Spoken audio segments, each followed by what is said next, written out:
Good morning, it's Nicholas from Gandora Gaming, and I bring you all my pure purple king deck profile for y'all today. And I'm not gonna lie, I just built this deck literally yesterday night after the reveal of King as a new leader. I felt like no one's ever gonna play the old version again, and I feel that's kind of sad because the old version I always thought had potential, but they just never gave us cards that really benefited with his effect. So let's actually go over that with you all today. So this is pure Purple King. He is an OP01 leader, and his whole gimmick is that during your turn, if you have 10 or more Dawn cards active, give your opponent's character minus 1,000 power. Now the reason why that's really good is that basically it helps you clear monsters really easy.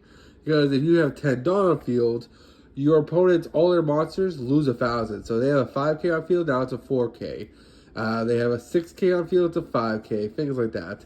And this card is just a really interesting leader. He is Ammo Beast Pirate, so he can play the 10-drop Kaido. And he is a 5-life leader. The reason why this guy has never really ever seen play is due to the fact that the purple Kaido is always looked at as a superior character or leader to play. Because this effect does suck. If you have 10 or more Dawn, give all your opponent's character minus 1,000. Because as soon as you minus a Dawn to, let's say, KO opponent's character, you immediately lose the effect. And it's also only during your opponent's turn, during your turn. If this is during your opponent's turn, it would actually be really solid. Because then it would be like, oh, every character they control loses 1,000 power, meaning it's a very protective tool, which would be really cool. But instead, it's an aggro tool, which is cool, but it's never really ever seen play. So the whole point of this deck is just to ramp up really quickly and just kind of keep 10 Dawn. Now, don't get me wrong, we do have cards at minus Dawn, but we're not playing that many.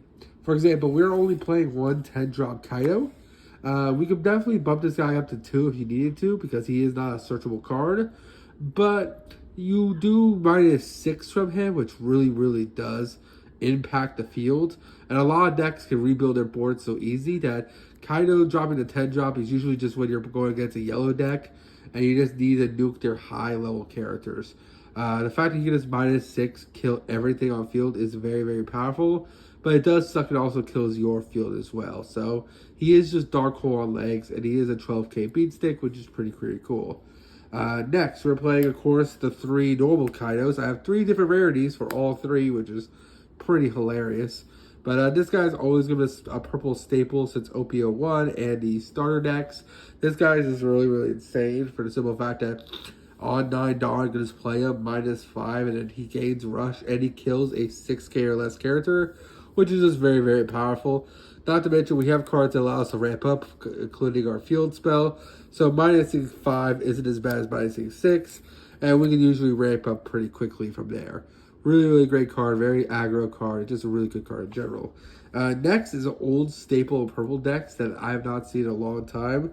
That is Urasumi. I know he's just a vanilla, but he is a vanilla 7k, 9,000 power, which is pretty solid. Worst comes to worst, he is a fast counter. And I felt like there's a lot of decks that just want to like kill 4 cost or lower characters. And I feel like putting a 7k, 9,000 beat stick on field is pretty decent. They gotta waste a lot of resources to kill this dude, and he's just a pretty solid card. Same logic goes into our Fukurojuju. He is just a vanilla, which does suck, but he is just a 6k 8,000, which is pretty solid. As you notice, we're playing a lot of big dudes, so that if we go against a deck like Perona, or we go against a deck like, what's it called, Red Purple Law, they have to constantly be reducing our character's costs, and then using our minus effect to even remove these guys. And they're just big as hell, so I think they're pretty decent. Next, we're playing for King the Wildfire. It is a King deck. Why wouldn't you play him? This card is just really solid. He kills a 4 or less character, minusing 1 Dawn. And he's a 6k 7,000, so he's just pretty big in general. That is it for our biggest units, but we're still playing some decent dudes. I'm playing 4 Jinbei over 4 Queen. 1, because King hates Queen, so that makes sense. But also just because this Jinbei has a beneficial effect with our leader, where basically if you have 10 Dawn active, Basically, he gains 1,000 power, which is pretty cool. So he's a 7k blocker for 5 costs, which is pretty interesting. I felt like a lot of people are sleeping on this guy, and I felt like since this deck wants to ramp up and keep up its ramp, that this guy is not a bad blocker for the deck. We're also playing 4 extra because they're over 5k. He's just a 2k that's really good. And worst comes to worst, you can play him minus a Dawn and rip a card out of your opponent's hand, which is really solid. Next, they're playing the 4 page 1s because page 1 is really good. And just a really great card in general. He's another vanilla, but he is a 4/6, which is easily be able to play out with our ulti, which is also really good. So I love the ulti combo. It's another 2k that's really solid. That can also play out a page 1 to be a 4/4 combo. Next is an interesting card I'm testing out. That's Gene Bart.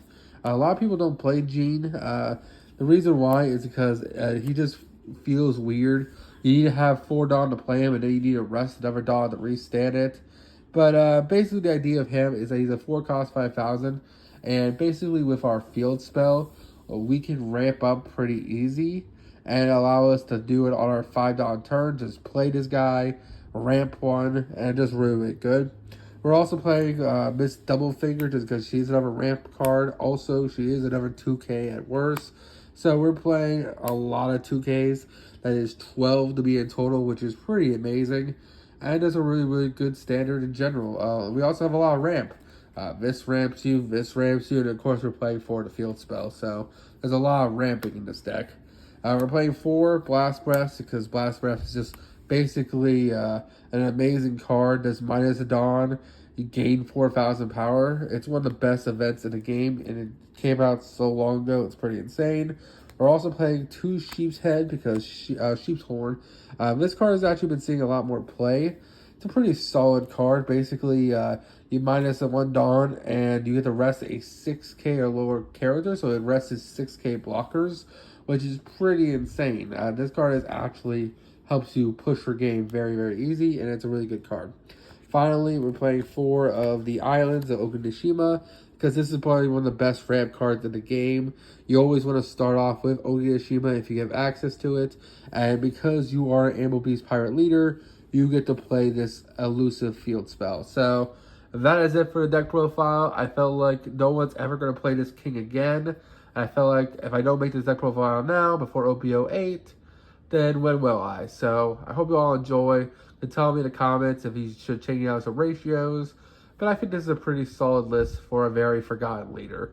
So yeah, hope you all enjoy. Don't do anything stupid. See you on the next one, and bye-bye.